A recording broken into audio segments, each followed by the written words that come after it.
If your sales team can't communicate the benefits of doing business with you, or even worse, they don't know what they are, then they won't be able to close deals.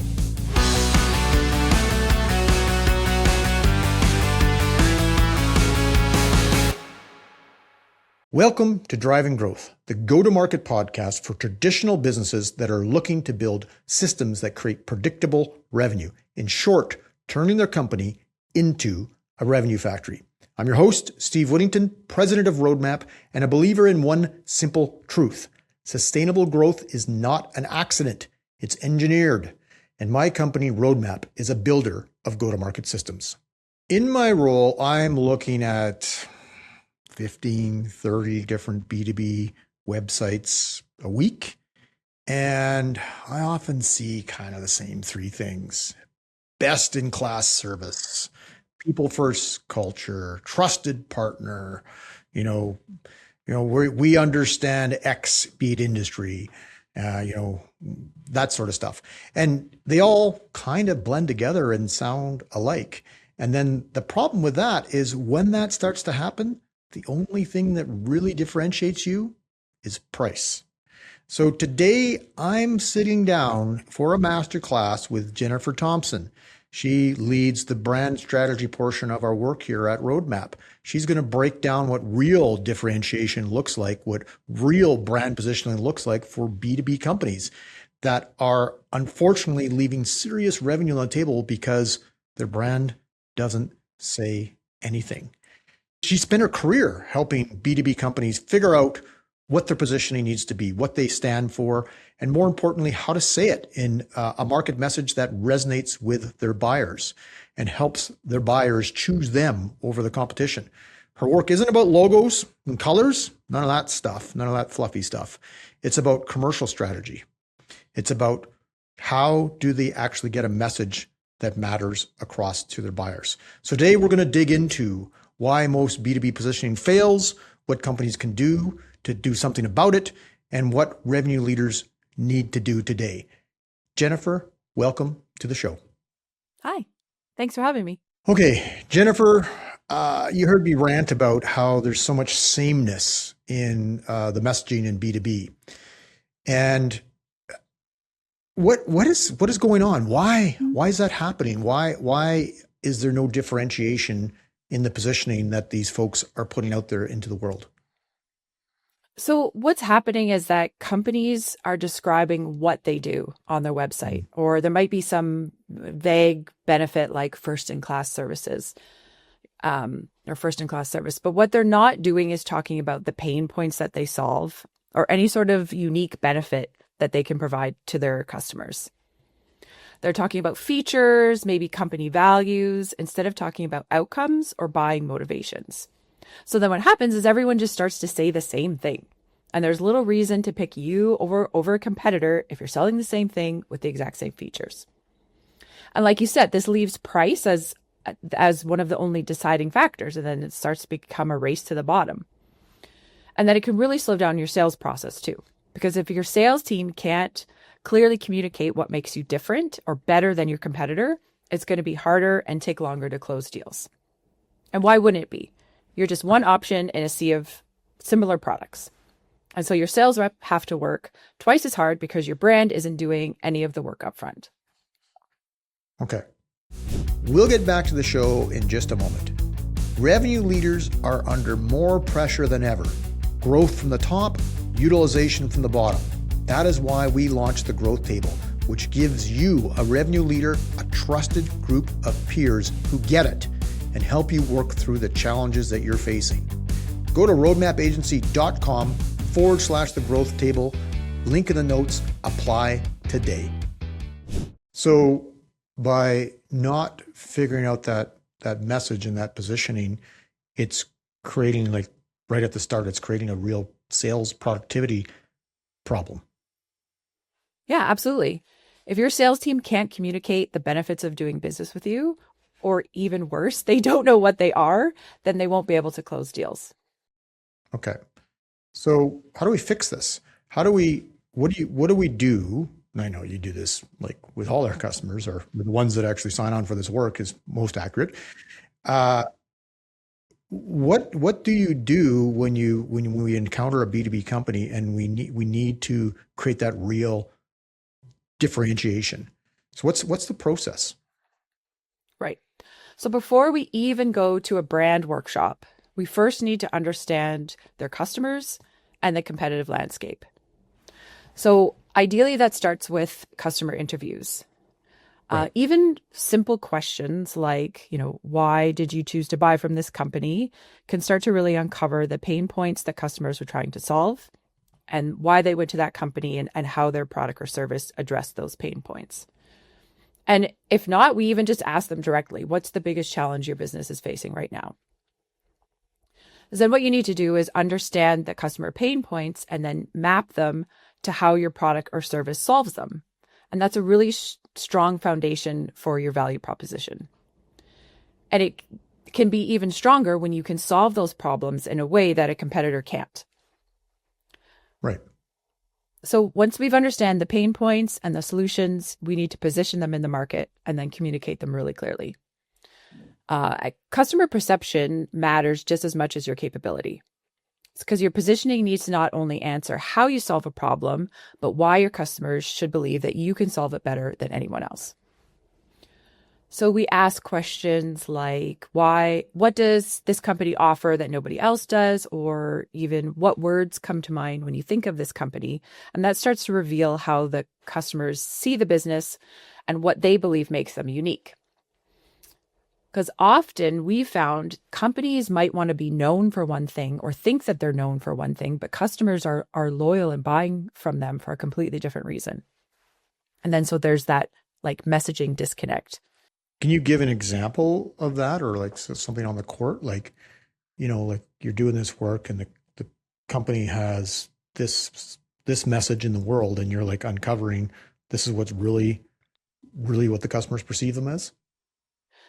Yeah, so like there was one company and they were really leading into product features, but what all the customers were saying was that they bought from them and kept coming back to them because their customer service was top notch. And there are other companies that sold the same product, but what really sold them and differentiated them was their level of customer service, and it was something they weren't even leaning into at all in their messaging. Right. Like if you take an example that probably everybody on the B2C side knows, Nordstrom, right? Like, sure, they sell all kinds of different products, but people are buying the customer service and the experience. Exactly. Yeah. Right. Okay. So you identify that gap by getting real customer feedback. So then what's next? So the next step is the competitor analysis. What are your competitors saying and where can you be different? So kind of going back to what we were talking about at the beginning, a lot of companies rely on the same really table stakes messaging, reliability, partnership, customer service, like those kind of things.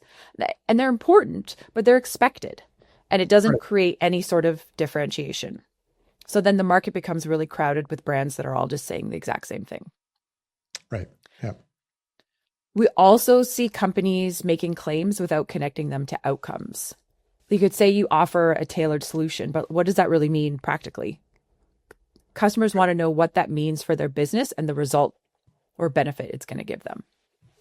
So where we see the strongest brands is when they've chosen a clear, defensible position, and then they back it up with proof. So be specific and support your claims with things like testimonials, case studies, research data, and then explain why that benefit matters to your customers. Yeah. So all that collateral, the case studies, testimonials, all that kind of stuff is really part of the way the brand needs to show up. It's part of the brand. Yeah, Right. it's your proof points. You can say this is like, this is our value proposition and this is what we believe in and all that, but you need to have the proof to back it up. Okay. Okay. Then this all comes together in a brand positioning workshop. We've understood our customers' pain points. We've mapped how the product or service that you offer solves those pain points. We've identified how you solve them or show up differently than your competitors. And then we develop the messaging that communicates those benefits really clearly and supports them with proof points. So let me give you an example. We have a client who is a logistics company. And they felt one of their strengths and uniqueness came from communication. Absolutely. But communication by itself is way too generic as a differentiator, right? Everyone communicates. So we have to reframe it. So their thing was response time measured in minutes, not days, is in their industry and logistics, timing and how fast you can communicate is a risk factor. So we went from attribute to benefit, not just saying we communicate well, but we reduce risk through communication. And no one else was saying that in the market. Hey, we'll get back to the show in just a second. Here's a shocking stat. Less than 30% of Canadian B2B companies have a documented go-to-market strategy. And if you want to know where you stand, go to roadmapagency.com and become part of the Go-to-Market Readiness Index and get yourself benchmarked across your peers. It's free, it's worth doing, and it gives you a one-on-one gap analysis on which you can define your future. Links in the show notes. So this language and messaging is really important. And if it's not framed in a way that matters to the customers, so as you said, not features, but outcomes that matter to the customer, you really don't have a position. And this points to really the first component of the revenue factory, which is deep customer understanding. Like we tell people, if you're going to create a revenue factory, you need to have immensely deep customer understanding so that you can then position your brand in such a way that it matters to your target market. So you see all that stuff, like you're doing that process, you've done that research so you can do this kind of stuff. But, if a company hasn't done this, what do you think this is costing them when they actually don't address it? So unpack all of that, will you please? Yeah. So there's that, we talked about it a bit, that positioning sameness. Everyone says the same thing. We'll save you time, we'll save you money, go to a competitor's website and they say basically the same thing. And related to that too is then without giving you any proof of how, right? They make these claims and then don't tell you how they're going to do it. So it's not unique, it's not defensible, and it's kind of a bit boring. And that goes back to not understanding what matters to your customer, right? So like sometimes it's a product of what we call positioning by committee. So every stakeholder wants their priority in the brand. So basically it gets diluted into something that actually doesn't mean anything. And it might be what the company wants their brand to be, but not what the customer is actually looking for because they've never asked them. They just don't know. Right. Okay. Or it might be confusing personality with positioning. Like we're friendly and responsive. Great. That's a personality trait, but it's not a competitive position. Okay. You said something that resonated with me. Like when a company doesn't know who its best customers are, like they haven't tiered their accounts and identified that these are the people that are our best customers. So they're our biggest and our most profitable. And this is what we talk to them and this is what they really hear from us. And this is why they do business with us. It also points to a fear, I think, that these B2B companies are, they want to appeal to the broadest possible language or the broadest possible audience, sorry. And, say, well, we can appeal to this broad audience so that we can grow. And I would argue that if you really, really focus on who your best customers are, that narrow ICP and sharpen the message and you just get a few more of those, that's how you grow. But they get nervous. They're leaving money on the table. So how do you combat that when you're creating a brand position that is tight, that's tied to who the real best customers are? Well, yeah, and I get that too, because people get scared by that. But being specific, I think, is how you're going to win, right? Not how you're going to shrink. Because you need to speak to your buyers' specific problems in their specific language, and that's going to help your conversion rates go up and your sales cycle shorten. And then that stops you from competing just on price, right? Right. So if we go back to that logistics company, they have two personas. They have very distinct pain points to be solved. One wants strategic peace of mind. The other wants fewer escalations that she has to deal with. So generic messaging is not going to serve either of them. But persona-specific messaging serves them both better. Okay. If you have just too broad of a messaging, it feels safe, but it doesn't really produce anything because you're not actually speaking to anyone. You think you're speaking to everyone, but you're really speaking to no one because you're not saying anything useful in their decision-making process. You're not saying anything unique. You're not saying why a customer should pick you over someone else. You're just saying something kind of generic. Then you end up not really saying anything at all. If you can pick a defensible wedge, it actually will be easier to sell your product or service that way because a customer will instantly understand what you do, how you solve their problems, and why it matters. Right. Right. And really, like the trying to sell to everybody means you sell to nobody. Sell to no one. Yeah. And it's actually the riskiest. Everybody thinks they want to have a broad appeal to mitigate risk, but actually that is the riskiest positioning strategy, is by not doubling down in an area and diving deep and really understanding your customer. Okay, so let's put this a little bit on the court. If you're a CEO or VP of sales or VP of marketing or CRO, any one of those members of the revenue team, and I said revenue team on purpose, not the independent silos of marketing, sales, and delivery and operations, that sort of stuff, but a member of the revenue team. And you feel like your brand's doing nothing. It's like, yeah, we've got all our sales collateral is branded with the proper colors and fonts and logos, and yeah, we've cleaned it all up. It's all tidied up. It's all doing what it needs to be doing. But like our reps are struggling to articulate value. The website, you could layer it over, change the colors. It could belong to any of the top 3 competitors. That sort of stuff. What would you do? What would be one of the moves that you would make to start solving for this generic sameness of a brand positioning that isn't producing results? Call your 3 best customers and ask them 2 questions. What do we offer to the market that nobody does? And when you recommend us to someone, what do you say? Because therein will lie at least the start of your positioning, right? Because when customers refer you, they're going to say why they chose you. Even if they don't say it directly, they're going to say you need to work with them because of this and that. Right. And that's your value, and that's your part of your UVP, and that's why you're different and what they like about you. Yeah. And you know what? Talking to your customers is free, yet it's the most valuable thing that you can always do as a leader in your organization. Okay, so let's riff off that real quick. What's the one question? So they've done that work. They've actually talked to their customers in a very specific manner. And now, what is the one question that as a CEO or a revenue leader that you should be able to answer about your brand after you've had those conversations? I would say, like, what makes you unique in the market and why your customers should care about that. Right. So if you want to have competitive brand positioning, start with customer understanding. Go talk to your customers and get those very, very specific answers. And that's what all revenue leaders need to know.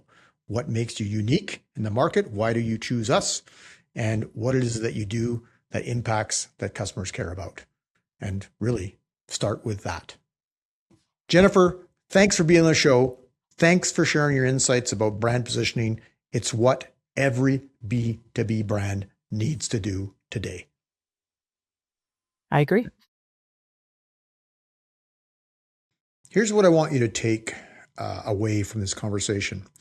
Your brand is either pulling its weight in the sales motion or it isn't. It's pretty binary.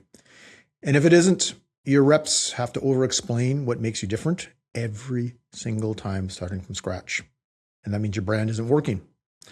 Jennifer has given us a practical framework for finding the real differentiation that's already in your business.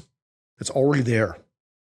And you just have to spend the time understanding and listening to your customers, and then getting your messaging where it actually drives pipeline. So if you want to continue to follow Jennifer, you can connect with her on LinkedIn. Her stuff will be in the show notes. And this hopefully gave you something to think about as to where you sit in the marketplace today.